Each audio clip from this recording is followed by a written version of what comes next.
Meu nome é Alfredo Lima, sou professor de literatura e é com muito prazer e alegria que venho falar um pouco a respeito do livro Há uma Gota de Poesia em Cada Rio da Amazônia, do autor Fernando Antônio Pires. Esta obra é uma publicação da editora Abacate. Toda vez que eu tenho a oportunidade de falar de um livro, gosto primeiro de dizer do manuseio, sabe? Do contato com o objeto. Então gosto de apreciar a capa, verificar a cor da fonte, se há alguma ilustração, se tem alto relevo.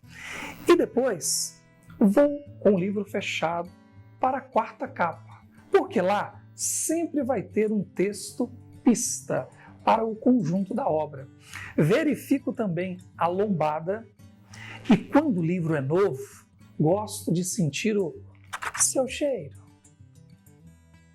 Todos esses elementos nos ajudam a confirmar a ideia de que um livro de literatura é sim uma obra de arte.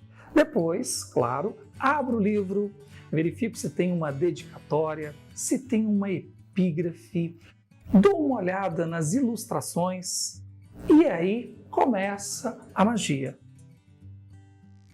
Em Há uma Gota de Poesia em Cada Rio da Amazônia, nós temos a história de um personagem muito conhecido da literatura brasileira, que é o poeta e escritor Mário de Andrade, modernista, um dos principais ícones aí da nossa história.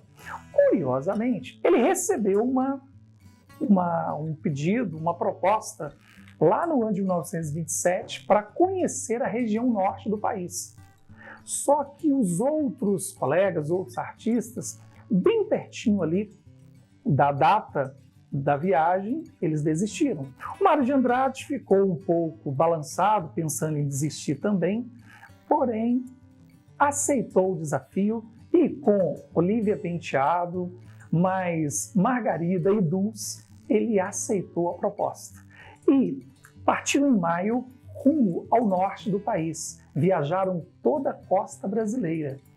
Para nossa alegria de leitor e de professor, ele resolveu registrar todas essas experiências num diário de viagem. Ali ele pôde criar personagens, ele também inventou alguns elementos, fez crítica de cinema e o livro vai narrar essa experiência. Por isso traz o título Diário Poético de um Turista Aprendiz. Por assim ser, professor, por ter a experiência com o gênero diário, vários temas, por viajar à costa brasileira, ele inclusive saiu do país, nós temos a temática do diálogos com a antropologia e com a sociologia. É a forma que ele encontrou para registrar esse encontro com outras culturas. É bom lembrar que em 1927, a região norte do Brasil ainda era pouco conhecida dos outros brasileiros. E o gênero que ele encontrou para fazer isso foi o diário de viagem. E também ele aproveitou para fotografar algumas regiões com a sua Kodak. Naquele contexto, a máquina fotográfica ainda estava engatinhando, mas essas fotos fazem parte de um livro que ele foi publicar muito tempo depois, chamado Turista Aprendiz, que é a base para esta obra. Professor, a respeito do trabalho com livro em sala de aula, eu gostaria de destacar a importância da mediação. Nós sabemos que o livro artístico literário exige algumas habilidades, algumas competências. Não é uma obra que cai assim de paraquedas. Então, primeiro tem ali o manuseio, tem ali a admiração pelo objeto, livro em si. Depois, levantamos algumas hipóteses e mergulhamos na leitura. Obra lida é o momento de tecer diálogos.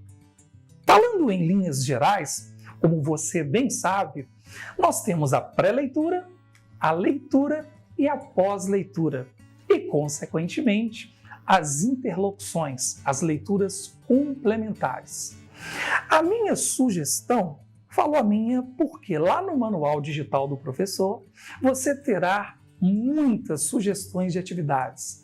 É sim reunir a turma em pequenos grupos e todos os estudantes ali com o livro em mãos. É um momento da apreciação, momento de levantar hipóteses sobre o título, sobre a quarta capa, sobre a dedicatória. Deixem os estudantes discutirem ao máximo. Deixem os estudantes levantarem hipóteses. É o momento ideal para isso.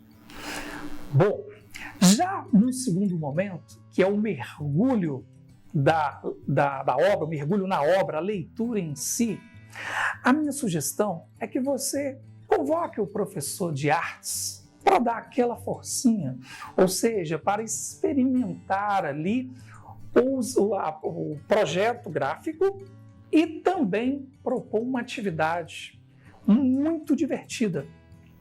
Como essa obra se passa em 1927, que tal com os recursos do Instagram, como Reels, os vídeos, propor para os alunos uma viagem imaginária à região norte do Brasil no tempo atual? Olha, professor, eu tenho certeza de que a turma vai desenvolver excelentes trabalhos. E se você me permitir, no momento pós-leitura, eu tenho uma sugestão que tem tudo a ver com a nossa realidade na escola. Que realidade é essa? A dos projetos, professor.